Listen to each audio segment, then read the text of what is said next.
Welcome back to another episode of Nerd to and a Movie Podcast. I am your host, Nerdpool Prime. Thank you again for joining me. If you like the content, please do me a favor and subscribe to the YouTube channel. Just search Nerd to and a Movie Podcast, or on Spotify, iHeartRadio, same thing. Just search Nerd to and a Movie Podcast, and I'm the only one that's going to show up. Once you hit NERD and then the letter T, I'm the only thing that shows up. But to why you're really here. So this week's episode is going to be a lot like last week's episode, where I'm just going to spend the entire time breaking down the Falcon and the Winter Soldier, episode 6, One World, One People, the season finale of season 1 of this fantastic show. It's been a great thrill ride. It's had a lot of things that we all don't really realize, or some of us don't really realize, that these are seeding the future of the MCU in this movie, with things like Madripoor, which is definitely a foothold for the start of the mutants showing up, and Zemo ending up at the raft, which is controlled by Thaddeus Ross, which is the rumors are that there is a Thunderbolts movie in early pre-production, and Thaddeus Ross creates the Thunderbolts, and Zemo leads many of the more iconic teams. And then the business with Sharon, which I will get to a little bit later, because I haven't gotten to any spoilers just yet. So I'm going to give a little break before I jump into those. But I digress. This series is really cementing where this portion of the MCU is going. They've talked about for a while that there's going to be like two halves of the MCU coming up pretty soon. There's going to be like the cosmic side and the earthbound side, which will probably cross and come together in the next big like Infinity War Endgame style event, which I think is probably going to be Secret Wars. Down the line, I think that is going to be the title that brings back the Russo brothers. But more on that, actually, a little bit later. So, with this show being so good, and it has been submitted as a drama series for Emmy consideration, so that means there could be more. But with the rumors and the quote-unquote news that I will get to later, not sure how likely it actually is to happen, but it's still a possibility. So I just want to say before I get into the breakdown how much I truly love this show, and it's just another representation of how amazing the MCU is right now, especially if you look at from a cinematic, an acting, a writing, a storytelling, hell, even the themes and the topics that are being tackled right now. If you look at WandaVision with the stages of grief, and depression and loss and things like that, and then you have Falcon and the Winter Soldier, who was tackling racism and bias against minorities and corrupt governments and things like that, and now we're moving forward, and we'll see what happens with that, because who knows the direction that Loki's going to go in. Maybe that one's going to be like an introspective, because the Loki character that we're probably going to see in the show is going to be a very, because he's going to have to be quote-unquote good. Meanwhile, this is the same Loki that we know from Avengers 1, where he just tried to take over the world just because he felt like it, because he felt like he got slighted from the throne of Asgard. So to see that Loki become something more like an anti-hero, it's going to be really great to see. But we'll see, and like that need to prove himself, because I mean, he never got the approval of his father or his adopted father that he found out later, and he just never felt accepted. So that show very well could be another tackling of a major issue.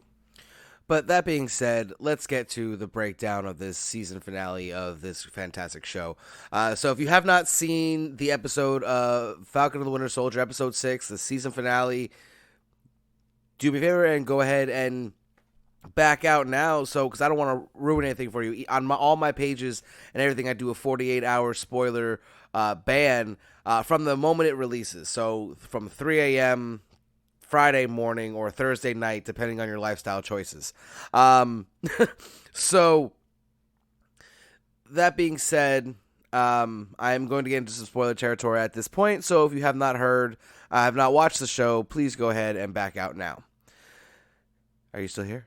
Then that means we can keep going. Alrighty. So the episode opens up with the Flag Smashers and Carly giving like a little pep talk, like a Go Team pep talk before the title card shows. And you know, they've used the title card really well as a great transition all throughout the show. This episode was no different. This episode basically picks back up directly after the last episode where the GRC Council is being held captive. We hear a news broadcast updating us on the situation, and it happens to mention a no-fly zone that is in effect. This is clearly meant to show that Sam had the clearance to disregard that, given the fact that he'd been working with the government before, and he and Bucky, before he and Bucky teamed up. That would make sense. He would be the ideal person to try to, enter a tall building with hostages, especially with the building being made of mostly glass windows. Granted, I don't think they knew he was flying up as what he was. It was just they thought he was going to be Falcon. But more on that in a little bit. Sam comes into view, and the first thing that you notice is his new thrusters. When he was in the earlier part in the season, as well as earlier in the MCU, he had like a red jet propulsion, like you would see in most jets and stuff like that. And now he has the blue hue of the vibrant blue of the Wakandan aerial vehicles, as seen in Black Panther and some also in Infinity War. You got Sam and Bucky are connected via earpiece. As Bucky and Sam are going over the plan, Bucky passes some uniformed officers. The broadcast said it was NYPD, but this scene right here is definitely the GRC soldiers. They let him pass and address him as Sergeant Barnes. It's really good. It's fantastic to see him getting the respect he deserves. That is going to be a recurring theme in this episode for a few characters, but Bucky most of all. Sam tells him he called in some backup, and a stranger walks up behind him and asks, "Are you supposed to be here?" And it's revealed to be Sharon. Sam asks, "Is that Sharon I hear?" And Bucky responds with, "Unfortunately." And I love this version of Bucky. He's a quick-witted badass who just never misses a chance to throw a jab, both verbal and otherwise. Sharon, now with her own earpiece, joins the group chat. Sam thanks her, and he says, "You're risking a lot coming here." She makes a joke that pardons are not all that they're cracked up to be. Bucky says it depends on the therapist. Now, if Bucky had been honest with his therapist and opened up like he did with Sam, then I would argue that he got a damn good therapist. And even though Bucky may not have always seen it that way, but she was really good for him. But more on that later. When Carly sees Sam fly overhead, she starts the real plan. The Flag Smashers who infiltrated the GRC Council unleash this gas that just drives everyone into a panic and running for the doors. When they try to escape, they're cut off by a Flag Smasher. And then cut to Sam throwing the shield from outside the building. It bounces off the Flag Smasher and starts flinging back towards the window. Sam breaks the window, breaks the glass, catches it, does a perfect barrel roll with his wings seamlessly folding in. And ladies and gentlemen, I give you the all-new Captain America. First off, nice little detail I noticed.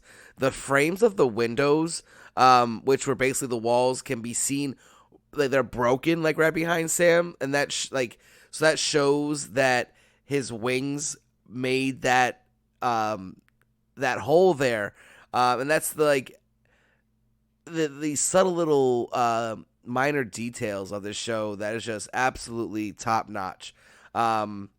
thought we wouldn't notice, but we did. But I digress. Let's talk about that suit. Honestly, I was speaking with some people about this before the episode aired, like to see like maybe they were gonna give us like a like just new wings type thing, and it wasn't gonna be the true reveal that he's Captain America just yet, or like. And I immediately just said absolutely not. There's no way that's gonna happen, because with that reveal, the way they built it up with that scene at the end of last episode where he opens the case and he like sighs, like almost like he just finally understood the weight of what he was about to do. And like I definitely feel like if they didn't give us that full Sam in Captain America, like really Captain America, I feel like I would have probably bashed this last episode if they didn't do that for us. But I'm glad to see that they did. And I feel like if they would have just given us the new vibranium wings and jetpack, woohoo, it would have been like, not with the Captain America suit, it would have been as bad as Evan Peters being wasted as a boner joke. And granted, I really do think that he's going to show up later and that's going to be fixed. Not necessarily fixed like how we want it to be, but it's going to be more than just a boner joke, in my opinion. I just got this weird feeling. I heard rumors that he's going to be appearing in the Multiverse of Madness, and if he's just some random person who lives in that block, why would he appear? I don't know, but I digress. Like I said, thankfully this was not the case, and this is without a doubt one of, if not the most comic book accurate suit that we have had in the MCU to date. And now this is partially because, luckily for Sam in this case, excuse me, Sam in this case, his first appearance was back in 2014. So the suit was a very modern suit. Unlike, say, like Scarlet Witch or Vision or even Steve Rogers himself, like when we saw the comic book accurate costumes for them, it was more like exactly that, costumes. Like when Steve was wearing the traditional Captain America, with the wings on his head and the red big boots, it was because he was doing those shows, the USO shows. The Bond shows, and then when we get Scarlet Witch and Vision in their traditional comic book costumes, it's literally costumes for Halloween. But this right here is the real deal. This is his true uniform. And honestly, besides having like these gauntlets on his wrist, that I think was where his display is, that touch screen that he had in the previous films, slight adjustments of the chest and body pattern, and the fact that his wings aren't like pretty much vibrant red, because in the comics they're vibrant red for the most part. That's literally the only thing that stopped this from being literally ripped directly off of the comics. And let me tell you that it's just so good to see that. And I am just so in love with it. It truly is just so beautiful. But I digress. Cap starts talking with the crew and walks up on one of the GRC members, who asks, "I'm sorry, who are you?" And he responds, "I'm Captain America."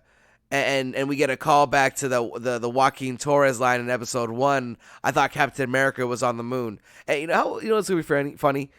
Watch him actually be on the moon. And he just shows up one day and they're like, "Where have you been, Cap?" "Oh no, where have you been, Steve?" And he's gonna be like, "On the moon." You guys weren't joking about that? I bet you it would be funny, because even like Sam would be like, "Really? I didn't know that. I was just joking." And now back to the episode. Cap realizes that Carly is not coming, and the goal is to get them out of the building. So Cap tries to tell the GRC members this is where trying to tell the GRC members that they shouldn't run outside. They need to stop. It's all a decoy. And he's interrupted by a flying foot belonging to none other than Georges St. Pierre, a.k.a. Batroc. He tells him he cost him a lot of money, and I wonder how much I could get for your new bird costume. And Sam, quick-witted, a baguette and french fries. Apparently Bucky is the only Joker on this team. But Batroc says in French, the robes don't make the monk. And this is a fancy way of saying, like, the clothes don't make the man, or don't judge a book by its cover. Basically saying that, yeah, you might look like Captain America, but let's see if you can fight like Captain America. Cap's fighting style here is very different than the previous versions of Captain America, who will use force. He only uses force when necessary. He's very defensive. He's trying to, instead of win the fight, he's trying to end the fight. And more about that later in the episode. As he fights Batroc, he tells Bucky and Sharon they're going to have to do something because he's busy. Bucky and Sharon walk through the metal detectors, and of course, Sharon goes off because obviously that badass woman is packing. Now, what does that say about Bucky? Think about it. This man is probably one of the most lethal beings on the planet, and he doesn't bring any weapons besides himself to fight against a whole bunch of super soldiers and basically save. I don't know if the world is at stake in this event here, but a lot of very powerful people that would send the world into a panic and create a lot of mayhem. But I don't necessarily think it could end the world. But, I mean, he just walks into these battles like, yo, it's just me. It's all I need. Like, he didn't bring a knife. Like, or baton. Like, nothing. His vibranium arm, and he's good to go. It's like his MasterCard, never leave home without it. Or is that American Express? I don't know. I'm not being paid by either one. That was just a joke I thought of on the spot. But I digress. Bucky and Sharon split up, and Bucky says he's gonna stop. He's gonna go to the evac, while Sharon goes and follows the big flag smasher. But more on that later. And again, we have this amazing cinematography showing the spiral staircase glowing red, like a descent into hell. And if the good guys don't prevail, that literally would be them walking down this red stairway to their deaths, like straight up.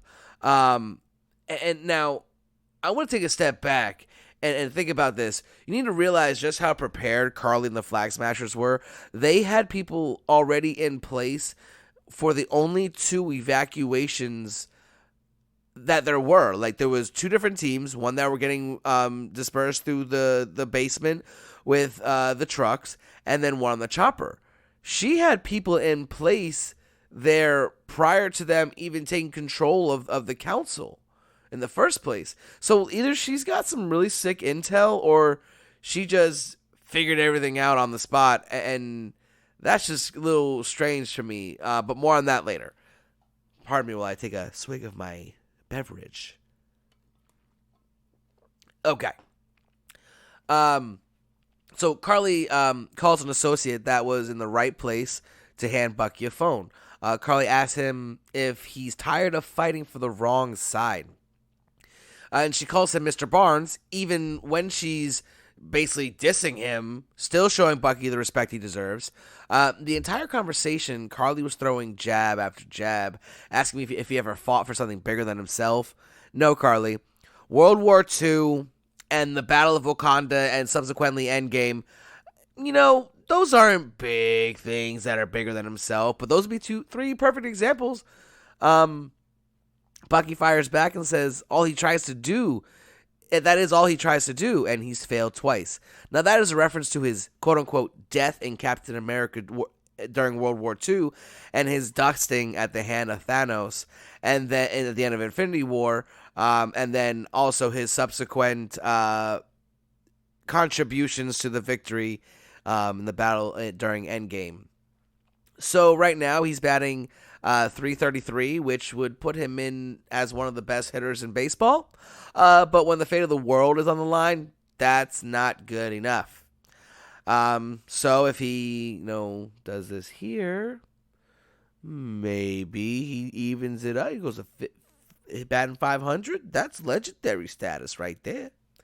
All right, moving on. So when well, all right, so now we're moving on. Sorry. We next see Lennox, that big flag smasher. He's following the evacuation to the trucks. These two NYPD SWAT vans. And then what he does is he puts these locks, which is what Batroc gave them last episode in that big case. Sharon's just sitting there watching this, and then we cut back to Cap and Batroc fighting again. And I'm glad to see he was literally leaping all around in this fight, and so he's kind of earning that title of Batroc the Leaper from the comics. And I know I keep bouncing back between Batroc and Batroc. I don't know which one it is. I just bounce back and forth. We see the trucks leaving, and Bucky is still talking to Carly, telling her that the nightmares won't go away because he knows. He's been down this road. She's doing exactly what he's tried to do before, and it's just not. It doesn't end well ever for that person. Those dead bodies will always haunt them for the rest of their lives.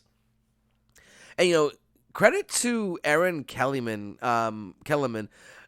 When he said that, the expression on Carly's face was just like, oh my! It was literally like just fully broken, like almost like all hope is lost. Like Kellerman really crushed this role, and brava to her. And I hope she gets a supporting actress nod because she really did a wonderful job here. Now the only thing I can think of is maybe that she won't qualify because that stupid rule about being masked for a certain amount of time. Because that was the same reason why Pedro Pascal couldn't be nominated for his work in The Mandalorian, as amazing as it was. Moving on.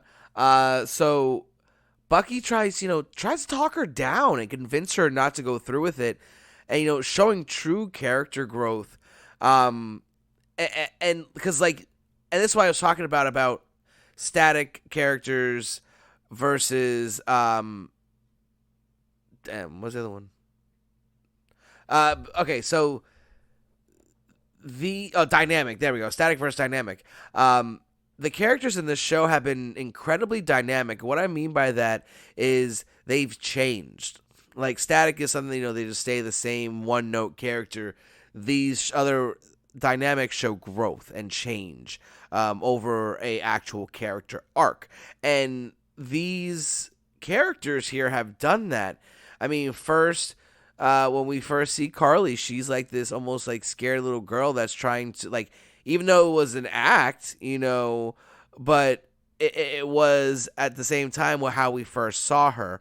And then it comes to what we see later in the end of this episode, which I'll get into later. Then you got Sam. I mean, Sam literally donated the shield thinking that no one should be Captain America. And now here he is proudly being Captain America no matter who tells him he can't do it. Or you got Bucky, who literally was a loner having these nightmares and just drinking with the guy who he needs to give closure to, which will subsequently get him closure, and wants to punch his way out of everything. And now here he is talking someone down and trying to convince them, listen, don't go down my path. I mean, he was just literally, I got a vibranium arm, I can kick their asses, I don't care. And now he's trying to do the other option, peacefully do it more like Sam would. And that's another trait of Captain America. Captain America makes you want to be better. That's how, at least in the MCU, how he's been portrayed as he's this perfect, not super perfect soldier, but perfect he's just the goodest of the good. And I know that's not even a word, but that's what I had to create that word or use that word to explain how good Captain America is. And he makes you want to be better. You want to live up to the standards that Captain America has. And Bucky sees that in Sam right now. And we'll get more into that later when we talk about their relationship. And then right then, Carly reveals that this is all a ruse, keep him distracted, so that the trucks from the GRC members could get away. Lennox says, hostages en route. Sharon says, seriously, Bucky, you had one job. But, she saw all that happen. She could have stopped it herself. But she stayed on her one guy? Seems a little fishy. It seems like she has her own motives here, and doesn't really care if those people get hurt. And she's playing with Bucky and Sam like she is. But then Sharon pulls out this device. They focused on it a little bit longer than I thought they would. When someone just pulls out a generic item, they don't zoom in on it. You know what I mean? They might show it briefly, but they zoomed in on that.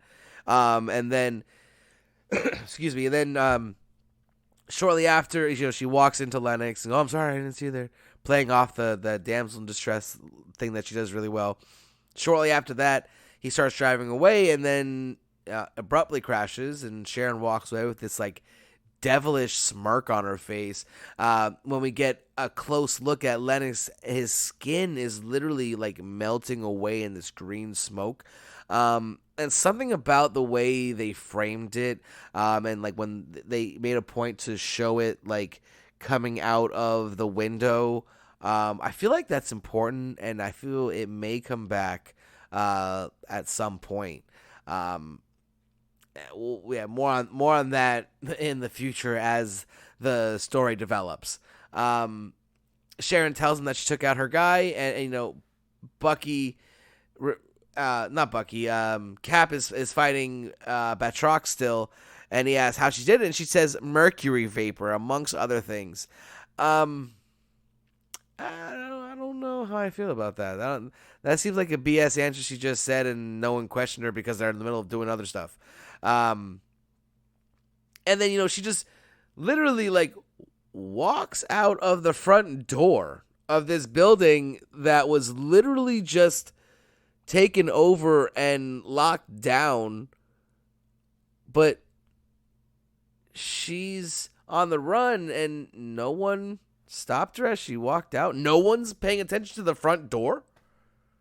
What if one of the hostages that just walk out the front door, are they just gonna miss him? I mean, are they how did that happen? Where she was able to walk out, look up in the sky, and talk to Cap for a few seconds, and then just walk away without anyone saying anything. It's a little weird. Just gonna say that. Just gonna throw that out there. Cap is still fighting Batroc, and then Sharon says the chopper's getting away, and he grunts like Bucky. And Bucky, he's on his bike, trying to follow the trucks, and he goes, "Man, I don't fly, man. That's your thing." And he might be out of line, but he's not wrong. So Cap knows he needs to step up things and decides to go on the offense, throwing his shield up at Batroc twice. The first time it bounces back, and the second time Batroc kicks a chair in the air and blocks its path and just drops on the floor. Cap and Batroc trade blows with the shield on the ground next to him, and Cap's foot just hits it, and then he uses the shield, kicks it up, and hitting Batroc with a hands-free shield uppercut, followed by a shield backhand and a thruster power shield rush, sending Batroc flying. Cap decides to get one last dig in, saying au revoir, and throwing the shield through the glass window and diving out after it. And I really like that transition. He threw it out the window, and he flies out, and he just snatches it out of the air and flies towards the helicopter to try to rescue everybody else. Cap with his new thrusters catch up to the helicopter quickly, and for a brief moment he flew up into the light of the NYPD helicopter and almost showed, it was almost like the cover of his first appearance as the new Captain America and all new Captain America #1. Even though it was really bad lighting, I still feel like that was a slight homage to it. Cap chases them all through the city. And I think it's the East River, based off the two bridges that I think are the Manhattan and the Brooklyn bridges. At least that's what I think they're supposed to be. But then later they said the Hudson. So honestly, I don't really know, and I'm kind of ashamed to admit that as someone who was born in New York. Granted, it's been many years since I lived there, which hurts my soul. But I I don't know at this point, really. To be honest with you. Cap has Red Wing.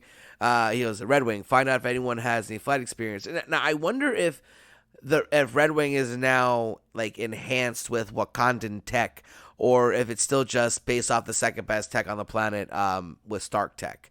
I guess we'll find out in future installments of the MCU. When Carly finds out that Lennox isn't responding, and the others suggest that they get out of there, instead she doubles down. And she basically goes on this rant about how it doesn't matter. I mean, we can die. If we don't even survive this, the movement will carry on without us, and we can just, worst case scenario, we can kill the hostages. We don't need to use them to bargain to stop the vote because they're gonna do the vote anyways. Like, and then everyone kind of just looked at her like, what the hell's going on? Why is Carly acting like this? And then, she says one world, one people, one world, and they just are silent. She goes, one world, and like, one people. Like, they're like, never mind. I don't want to piss off Carly right now. Then we go back to Diego, the flag smasher, who's piloting the helicopter, attempted to take out the NYPD chopper by doing like a near collision, and it does like have a little collision there, but it wasn't too like structurally damaging. It was just kind of like a glance. And of course, Cap, being Captain America, breaks off his pursuit of the bad guys and goes and saves the people in the NYPD chopper. It's really crazy because Red Wing, cut the door off and sucked him out and grabbed him by itself and just pulled the guy out. I mean, this is a freaking little jet thing. Like, just absolutely being essential. Then, of course, Cap grabs the pilot. They land safely on the bridge, and of course, you got the helicopter still falling down. And he uses his wings and shield to kind of like deflect the falling helicopter.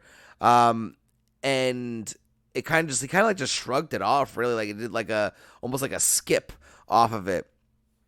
And, everyone, this is a bridge in New York. So, of course, there's people on there, and they see this, and they see him, pulls his wing, like, after he made, like, a dome, he folds his wings out, and everyone starts cheering, and he just flies up, because he's got more work to do.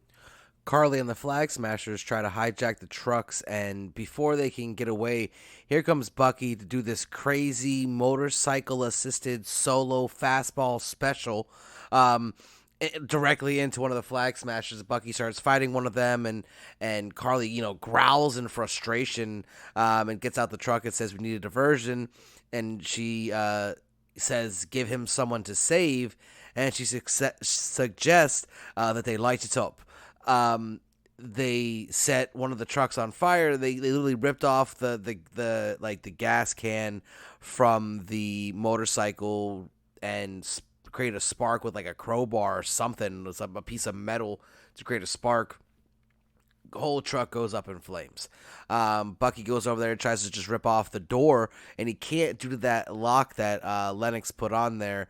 And as this is happening, you can hear someone from far screaming, Morgenthau!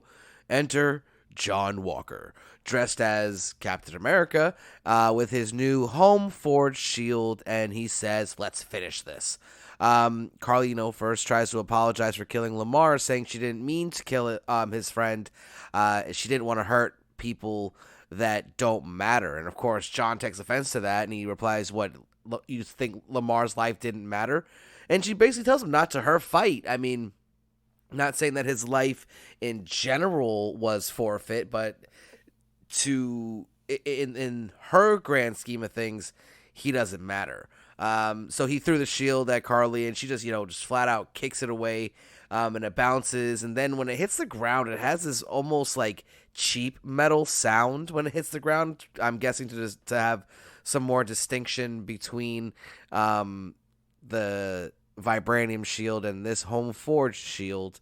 And of course, this leads out to an all-out brawl with John versus all the Flag Smashers, and there's teeing off each other. When we cut back to Bucky, he's punching the lock with the same ferocity he did when he was in the cell, trying to break out to stop Zemo from activating the Winter Soldier.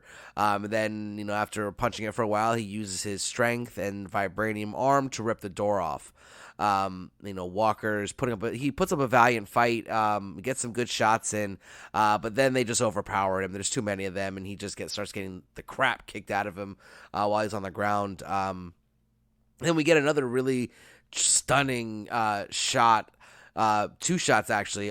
First it's the close up of the fear in Walker's eyes as he's getting beat up, and then they focus real close on the Medal of Honors that he welded to the inside of that shield. It was almost like at that moment, that's all the character John Walker could see. And then we cut back to Bucky helping the GRC people out of the truck, and one of them actually thanks him for saving them, and someone finally was able to say thank you to Bucky. And he actually got to use the phrase "you're welcome" in a non-passive aggressive way. And then he's able to then run over and save Walker before they, do any more damage. And he gets pushed off a ledge down this big almost like a pit, that someone they're building, and they had to go deep into the ground to build the foundation and stuff. Of course, Bucky gets his great superhero landing, while the Flag Smasher just jumps down and tries to literally cave in his head with this big sheetrock. Then we cut back to Cap maneuvering around the helicopter. He was able to use Red Wing to find someone one of the hostages that had flight experience, and then he was able to text her to put in her earbuds. And then he's talking to her and telling her that he's gonna do something that they need to be really precise and just I hear you have flight experience. And then Diego used the rotors of the chopper to hit Cap to these big cylinder, look like almost cylinder frames for a pillar of some kind, which led to him falling into the river. And he just bursts out the water using his amazing new Wakandan thrusters, and says, "Boy, you just earned this ass whooping." And I can hear Steve from the moon right now saying, "Language."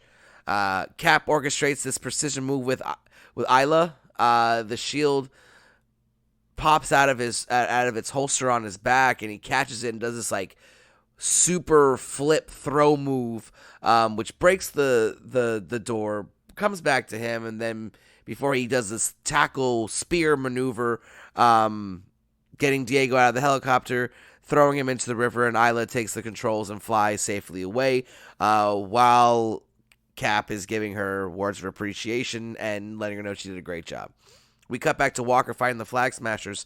It's really crazy because I saw this, there was this leak many months back when they were still filming, and where they were filming in Atlanta, it's in the city, and there's all these apartment buildings that look down. There was no way to block the view completely, and still get the shots.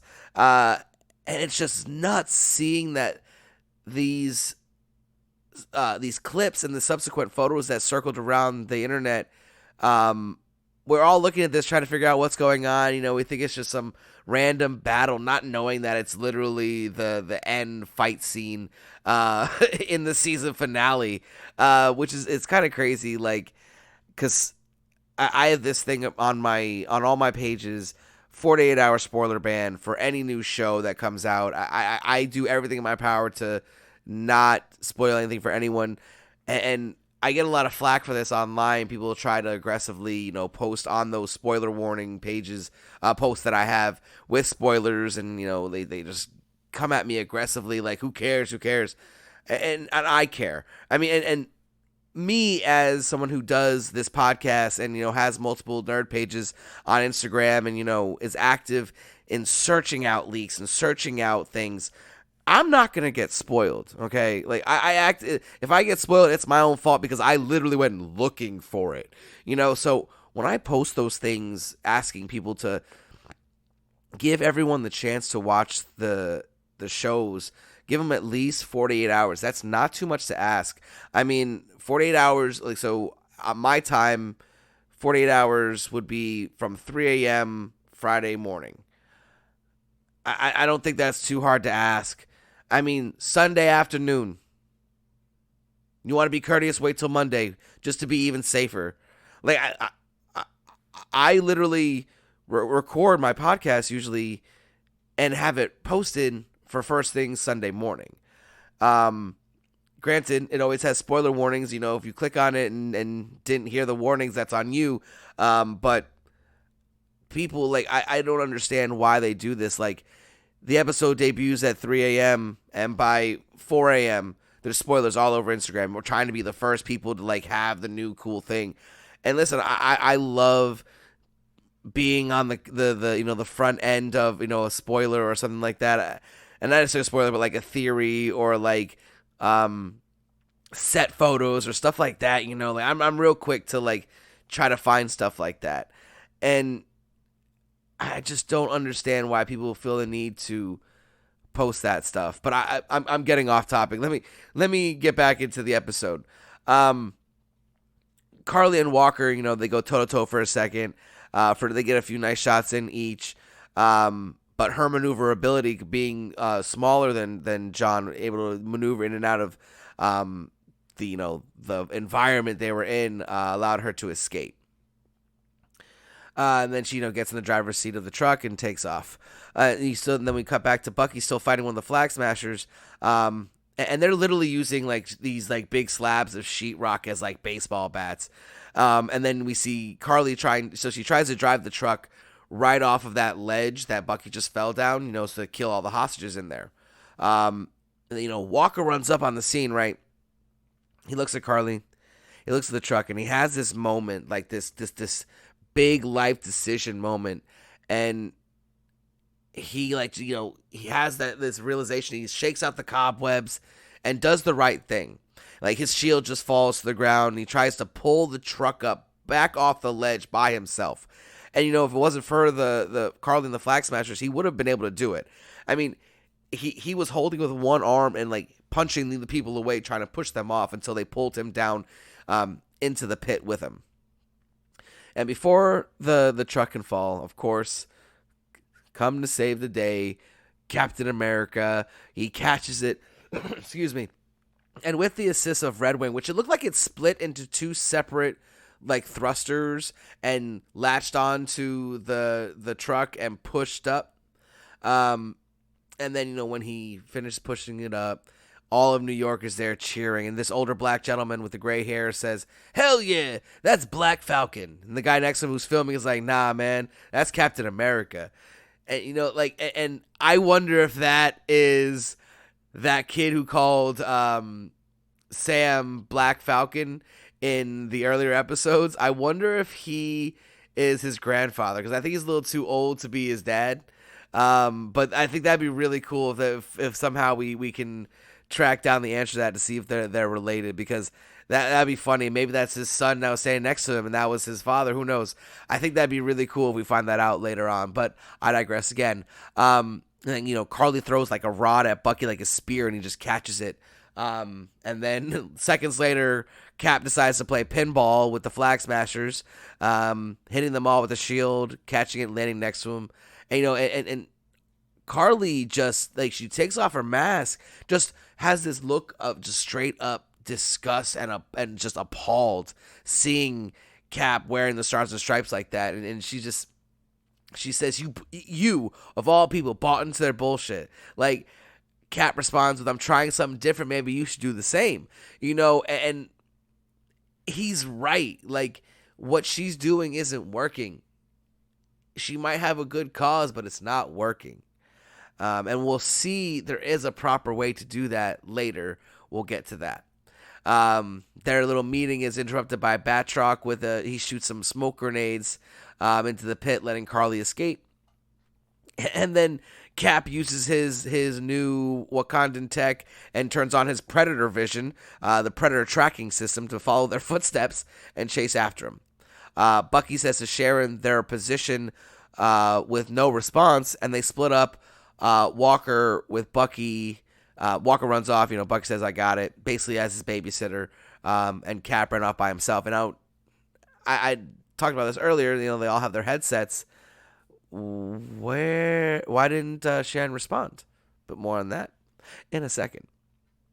After some great spy thriller jump cuts, like it was literally every character's point of view in different parts, and they're just walking. It looked like one fluid motion, almost as if it was one character moving, when it was literally the entire, most of the cast. Then we have a standoff between Sharon and Carly. It's revealed that Sharon took in Carly when she first came to Madripoor. She reminded her of a younger her.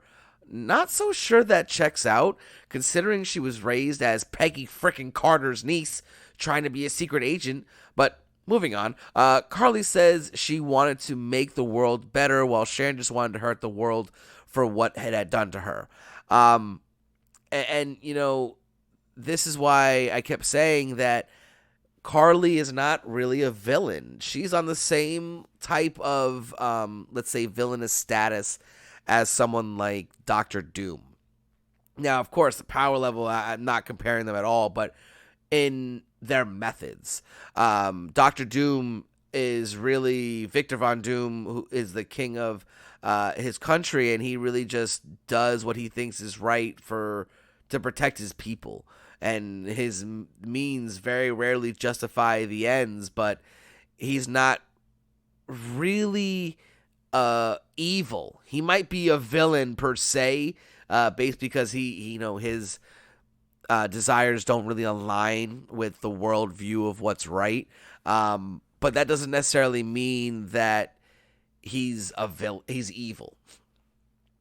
And that Sharon tries to convince Carly to come back and work for her, which is when, bum, bum, bum, super reveal, Sharon is the power broker. Honestly, while it does make sense, especially since, Sharon's running this super secret stolen art gallery, and then, like, I thought about this then, too. She didn't go in with them to meet Erskine. Now, why didn't she? Obviously, now we realize because she's quote-unquote the power broker. Now, honestly, I think it's just too on the nose. I think it's it's deeper than that, but more on that later. Batroc rolls up on this standoff and threatens to tell everyone who she is unless he gets 4 times what she was gonna pay him. And Sharon, she don't do blackmail. She just straight up kills Batroc. And Carly almost, I feel like it was a reaction shot.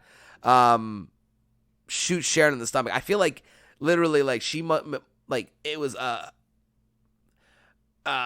really quick trigger reaction to her firing. The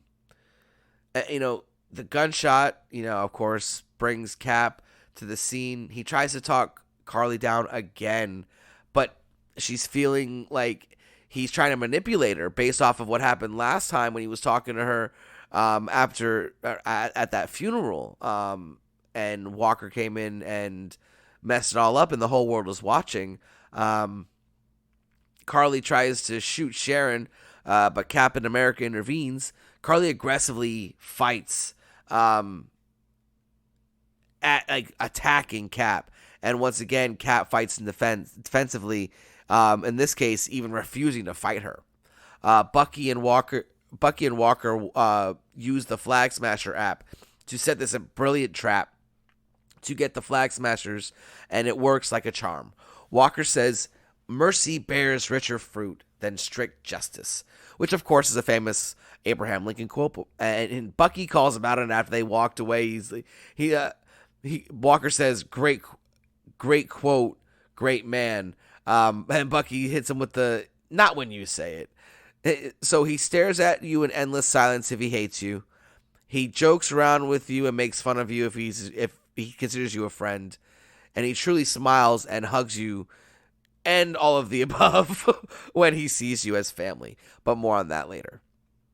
When we cut back to Cap and Carly, we get a scene very reminiscent of Bucky and Steve at the end of The Winter Soldier, where Bucky just keeps beating the crap out of Steve and he refuses to fight him. Granted, he didn't get beat to a pulp like Steve did, but he did get thrown around a lot.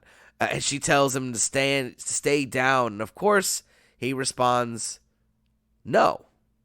Now, I'm really glad, really, really glad that he didn't get up and say, I can do this all day. Because he's not Steve. But he is Captain America.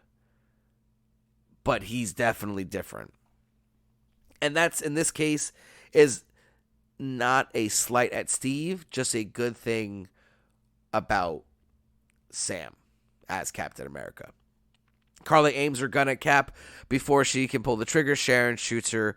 And of course, Sharon being the fantastic shot that she is, it's a kill shot. Before she dies in Sam's arms, she looks up at him and says, I'm sorry. Cap pulls her out of there and carries her to the medics. When he flies in holding her, the shot has this very almost angelic look with his wings spread, carrying the body of a fallen warrior. The imagery created by that was just truly stunning. He is berated with questions from the media as he walks up to talk to the GRC GRC members. They ask, what happened to the Flag Smashers? When did the government make you Captain America? What do we call you? Is it still Falcon or is it Captain Falcon? First of all, no, that is already a completely different character from a different universe entirely. And to answer the other questions, they got beat. One died. Whole bunch are captive. More on that later. Government didn't make him Captain America. He said, I'm Captain America, his damn self. Not Falcon, Captain America. Moving on. Cap asks if they're still going to go forward with the Patch Act, and they say yes, the peacekeeping troops are about to start relocating people. Cap tells them to, and then they kept using the word terrorist to describe Carly and the Flag Smashers, and Cap just straight up tells them, stop calling them terrorists.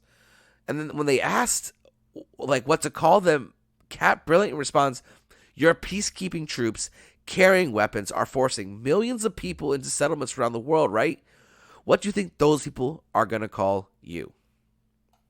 Sam, he just keeps asking questions that are just too hard to answer. And I've been saying that this whole time that this series is going to hit way too close to home for some people. And I feel like this episode in particular is definitely going to do it. Do that for a lot of people. And at this time of the episode, you can see that this is being broadcast live to millions, maybe even billions of people all across the world. Cap says these labels, terrorist, refugee, thug, they're often used to get around the question why. Now, also remember when Cap was in one of the camps and he talked to that man about Mama Danya, the guy said that they're not refugees. And of course, that thug reference is the obvious term used by much of right-wing media to describe any black person ever. So, and again, this episode, while set in the MCU, it's definitely like a reference to our time right now. But more on that as we continue with this awesome speech by the new Captain America. Cap is asked if he thinks it's fair to ask the governments of the world to support camps that were made after the snap, and he says yes. When Cap is pressured about what to do with the people who came back and now have people living in their family homes, he doesn't have an answer, which honestly is fair. I mean, they don't have an answer. How do they expect him to have an answer? He was blipped out just like everybody, the whole half of the planet himself. So, I mean, he's only been back for what, a couple weeks at this point. Give him a break, man. He's only human. And after being pressured about not having an idea and how complex and difficult the task is, he says, you know what? That's good, because now we have a common struggle. He says, think about it. For once, all the people who've been begging you, and I mean literally begging for you to feel how hard it is on any given day, now you know. How did it feel to be helpless? Now, if you could remember what it was like to be helpless and face a force so powerful it could erase half the planet, you would know that you're about to have the exact same impact. This isn't about easy decisions, Senator. And the head of the GRC just says, "You just don't understand." He goes, "I'm a black man carrying the stars and stripes. What don't I understand? Every time I pick up this thing up, I know there are millions of people who are going to hate me for it." And they cut to Walker listening, and excuse me, he kind of like bows his head in shame because he is someone who feels that hatred towards him. Granted, not because he's black, but because he is clearly Captain America, and he knows there's nothing he can do about that. Cap continues, "Even now, here, I feel it. The stares, the judgment, and there's nothing I can do to change it." And then we see the Bradleys watching intently at home. And yet, I'm still here. No serum, no blonde hair or blue eyes. And the emotion on Isaiah Bradley's face, Carl Lumley literally stole every single second of his screen time. And I mean, wow. Like when he sat back in his chair, it looked like this weight of the universe just lifted off his shoulders. And he could do nothing else but let out the faintest and rarest little smiles. The acting in both this show and WandaVision really have upped the bar for the MCU moving forward. It's amazing. Cap continues, "The only power I have is that I believe we can do better." And we get another rare smile from someone like Bucky, who's standing there listening. We can't depend that people step up. We can't demand, that people step up if we don't meet them halfway. Look, you control the banks. Shit, you can move borders. You can knock down a forest with an email. We see Torres watching on, and he also smiles. You can feed 1 million people with a phone call, but the question is, who's in the room with you when you make those decisions? Is it the people you're going to impact? And his sister watching with bated breath. Or is it just more people like you? Now, while this council is definitely diverse because, it's a world thing because of the MCU, the whole world is coping with the blip and then everyone coming back, the snap and then everyone coming back in the blip. But I think this is a almost like social commentary on the world as it is right now, with the whole world coming together for the most part during the pandemic, besides the United States for some odd reason. Oh, I remember. Moving on. But this is definitely a call to what the governments of the world are like right now. Because, granted, it's great to see that things are changing now, in the U.S. government, but for the most part, it's just old white men making decisions for every single person in the United States, and that's not necessarily a good thing. Cap says, back to the episode, Cap says, "This girl died trying to stop you, and nobody has even stopped for 1 second to ask why." He says that the center has to step up because you don't want to see the next Carly. He brings up that people believed in her cause so much they literally helped her move around the world without detection. I mean, she got to New York, which is, one of the more secure places, heavily policed and watched places, and she's seriously the most wanted person on the entire planet. And she was able to get wherever she wanted, whenever she wanted, and protected, and this, that, and the other thing. I mean, like I said, she had all this intel in the GRC. How the hell did she get that? But here we go with Cap again saying all the truths that none of them are really ready to hear. Cap walks off and gives a nod to Walker, which he returns in kind. It's kind of like, yeah, I guess you're okay. Bucky jokes with Cap. He goes, "Oh yeah, I was texting. I missed everything besides black guy and stars and stripes." But he Bucky straight up says, "Good job, Cap." Smiling, giving him like a half bro hug and tapping the shield. And oh, man, the fact that he calls him Cap, and not like Captain America, he called him Cap, like that was his thing to Steve. They walk up on Sharon, who's still just bleeding out of her stomach from a gunshot wound. Sharon apologizes for how things went down the basement, with Carly. And she says, for what it's worth, he does look good in the suit. He responds that he's going to keep his promise. Before he's summoned by Captain America, he again to go get the last flag smasher, the one that he dropped in the river. Again, like I said, they said the Hudson here, but I don't know how. The bridges thing kind of messed me up. Cap flies off, and we cut to the flag smashers being transported into trucks to be transported to the raft, as we hear.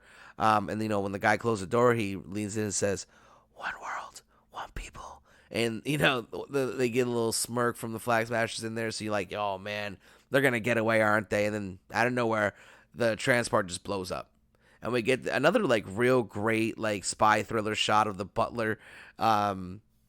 With the side view mirror. It was the butler in the alley with a car bomb. Clue. Unfortunately, probably a lot of people don't even get that Clue reference, but that's okay. Moving on. We cut to the raft as Zemo is listening to the update of the explosion. He closes his book and lays down with a smile. Val, but don't call her Val, just gets the update. Sorry, because we cut to them now. She jokes about how she couldn't have planned it out better if she tried. She didn't. But did she? Maybe she did. We then get the next great comic book accurate costume when Walker comes out in the blacked out uniform and she straight up calls him a U.S. agent. It was just beautiful. She tells Walker that the things are about to get weird and they won't need a Captain America for that.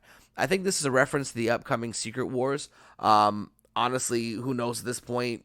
Because the theory game is real rough these days. So who knows?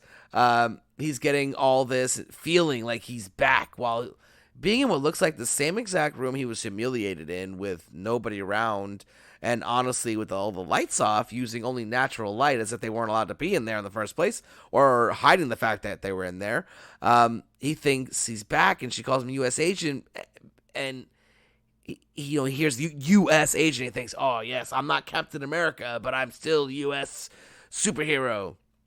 He's clearly being manipulated, and I feel bad for him, as I'm sure many people do now, because the way they judged him initially, from the get-go, not even for his actions, but just for him having the audacity to want to be Captain America. But anyone who listens to my show, who's been saying this for a while, oh, that's right, this guy. Just saying. Bucky goes and gives Yuri the closure he needs, and again, Sebastian Stan really just going for that Emmy when he tells Yuri that his son was murdered by the Winter Soldier, and his voice like cracked, and he's like, and it was me. He literally broke, like not broke character, but just broke that sadness, and it almost has like this disgust for his own self just shown all over Sebastian Stan's face. It's just, oh man, the acting is just phenomenal. Then we see he gave the therapist the book of all the names crossed off, basically signaling that he is no longer ever going to be the Winter Soldier. He's no more Nightmare. He's good to go. But I have to admit, it's kind of messed up he gave away Steve's book. But, I mean, okay, whatever. I mean, it's fine. In the note, he thanked her for all the help she gave to him. And, and I think that's part of it. Even when he was in therapy with her and wasn't really cooperating, I think he knew that that's why it wasn't working on subconscious level. Then you have Sam. He goes to Isaiah, and they have this weird bond now. After that, and he admits that Sam is special. not Malcolm, Martin, or Mandela special, but Sam agrees. Isaiah hits him with the Black Captain America, huh? Sam replies, "Damn right." Uh, you know, and if you watch that scene, he picked up that tree real effortlessly, kind of just signaling that he can still throw down if he had to. Um, and, basically Sam just tells him like all the sacrifices that our people have and this is Sam talking, not me, obviously, that people before him have gone through. It would be almost a travesty not to fight for it now, and he's not gonna let anyone tell him he can't do that. He tells him to go wash up, go clean up, because he has something to show him. So they go to the Captain America exhibit so he can show him the new edition. When they walk in, Isaiah was just so taken aback. He literally stumbled and had to grab onto Elijah's shoulder as they walk in, and then he grabs his hand and he lifts it and just shakes it like so proudly. And as the statue comes into view, and I have to admit, when I do these breakdowns, I mean, I'm an hour and 5 minutes into a breakdown. Think about how long it took me to actually get the breakdown done. So I've had to watch this quite a few times. I cry every single time when I see that shake because it's just so beautiful. Like I know what that means. Like that look. Like he couldn't even put it into words. It was just a hand gesture. And, he walks up to Sam, and Sam tells him, "Now they'll never forget what you did for this country." And he goes, "Never." With tears in his eyes, he gives this huge hug to Sam. And it's the fitting final shot of that scene was a close up to a dissolve of the statue to fade to black. And I want to take a moment real quick to talk about how amazing this version of Bucky is. I mean, he comes in with the shades on, when they're looking at the party. It's and he's really Bucky again. With the weight of the Winter Soldier no longer like weighing him down, like excuse me, play fighting with the kids, pretending to smash, like joking like he's gonna smash the cake on them, having them do like pull-ups and hanging on his arm while he's telling a story or whatever with a big smile on his face. Like, this is the first time or first place since Wakanda, I think, where Bucky really feels like he belongs. He's like that one white friend that is permitted to roll up to any cookout at any time, no questions asked. And that was me for a big portion of my life. So I know that feeling well. And when you feel like you belong, there's nothing better. Like when then you're accepted by people who aren't like you. Like, it really is. Like, when you can cross, like, racial barriers and be accepted by everyone, there's a really special feeling behind that. Like, I have great relationships with everyone, even though I'm very antisocial, really. But I have great respect for everyone, and I very much feel like Sam and Bucky are, like, the perfect representation of what, like, people should be and strive to. Like, they're just two people living and working together, and they're not black and white. They're just brothers. They're these two guys that are like really care about each other. Like, what does it matter what color you are? It doesn't. Like, that's the best thing about this friendship, is that it shows that, like, love and family and respect knows no color barrier. It's the people who disrespect and feel like there's a color barrier. That's where the problem lies, not the actual human relations aspect of it. And then we cut back to the episode. Everyone taking pictures with the new cap and having a great time. This is that great shot of Sam looking out at the bay, with a great smile on his face, like accomplished, almost like Thanos looking out at the end of Infinity War. Then Bucky walks up, he looks out, smiles, taps him on the shoulder, and they share this, like, great, little moment, and they walk up together. And even all the way up to the very last frames, they had the great cinematography with this blur transitions to fade to black. And it's just beautiful way to end the season. And then when it fade to black, they reveal a title card that says Captain America and the Winter Soldier. And then there was, of course, a post-credit scene with Sharon getting a full pardon, and she did a really good job playing up the hurt damsel in distress type deal, even though she was definitely just playing it up. She then gets out of the courtroom and or that briefing room, wherever they were, and calls someone up and says, "Get our buyers ready, because while the super soldier serum might be off the menu, we're gonna have access to secrets, special tech, and everything. It's pretty much something for everyone." So I feel like the power broker might be like a Negan thing, where yes, Negan is just one person, but everyone who represents him is also Negan. I think that might be a similar thing here.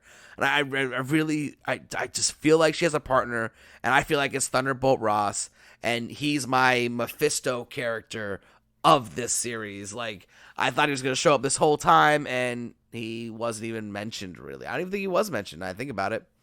And then, that's the end of this great season, and probably not the end. It's definitely not the end of this story, but it might be the last season, because if they do Captain America 4, I don't see what they would use the show for, to be honest. But this show was absolutely fantastic. And I said earlier, it was submitted as a drama for Emmy consideration. So I think it should definitely have a chance to. I hope it cleans house and wins everything. WandaVision was submitted as a limited series, so that's probably pretty much 100% done. And also the comments from the creator, really the Wanda, the Hex or the Wandaverse is gone. She can't really go back to that reality, so that show can't really continue. And now, moving on to some news about connected characters here. To my knowledge, this has not yet been confirmed by Marvel or Disney or anyone like that, but it's being reported that Captain America 4 is in the early stages of development, with Malcolm Spellman, the creator and head writer for Falcon and the Winter Soldier, and Dallin Muson, I hope I said that right, another writer from the Falcon and the Winter Soldier, are going to co-write the movie. And right now, there is no director yet attached to it, so maybe this is something that the Russo brothers may think worthy of coming back, like many people think. I don't think so. I mean, unless they have this great idea, or unless the script blows them away. So I don't see that happening. So who knows who's going to direct it, and who knows when that's going to even be. I mean, they have slated out movies, I think, through 2023. So Cap 4 would be earliest 2024. If I'm not mistaken, at the very earliest. So it's still a ways away, so we don't have to worry about that net just yet. But what we do have to worry about is now the wait for the next MCU content. And, in years past, 7 weeks, that would be horrible. But we just went a whole year without content. We can wait 7 weeks. But from the time of this recording, that is, till the next installment, which is going to be, of course, Loki, which from the get-go, I was excited for WandaVision. I knew I was going to like Falcon and the Winter Soldier, but I've been really hyped about Loki, and I think it might be the best show of all three of them. I think it's going to be a kind of hybrid of the first two shows. It's going to be freaking weird, but it's going to have the crazy magic, time travel, multiverse stuff like WandaVision had, but with the action of Falcon and the Winter Soldier. And it has another super talented cast, so I truly can't wait for that. But I will, because obviously we have to. But yeah, I'm really looking forward to Loki and Tom Hiddleston coming back and being Loki. He's just so good. Oh, it's amazing. All right. So that's going to be it for this week. I'm going to be honest with you. I think I'm going to actually do a short secondary episode either today or tomorrow. No promises, but there was a lot of nerd news that I'd like to cover, like the new How I Met Your Father and a couple other really cool things. But I just don't have time. And to be honest with you, it's already an hour and 15 minutes, and I'm sure you're tired of hearing me talk. I'm tired of talking myself. So, on that note, thank you again for taking the time to listen. And I know this is, when I say deep dive, this was a deep dive on the final episode of Falcon and the Winter Soldier. I appreciate you coming by and taking a listen. If you like what you heard, if you even made it to this part, do me a favor, like, subscribe, share, tell your friends, share it on Facebook, Twitter, Instagram. You can find me online. The official podcast will always be Nerdtween Movie Podcast. If you're going on Instagram looking for it, it's going to be Nerdtween Movie Podcast with underscores in between every word. Searching it on Google Music, Spotify, iHeartRadio, YouTube. Just type in Nerdtween and a movie podcast. By the time you hit the T on Nerdtween, it should show up. Find me at Nerdpool Reborn on Instagram. 6 seasons in a Netflix movie, also on Instagram. And again, thank you very much for listening. Until next time, this is Nerdpool Prime signing off.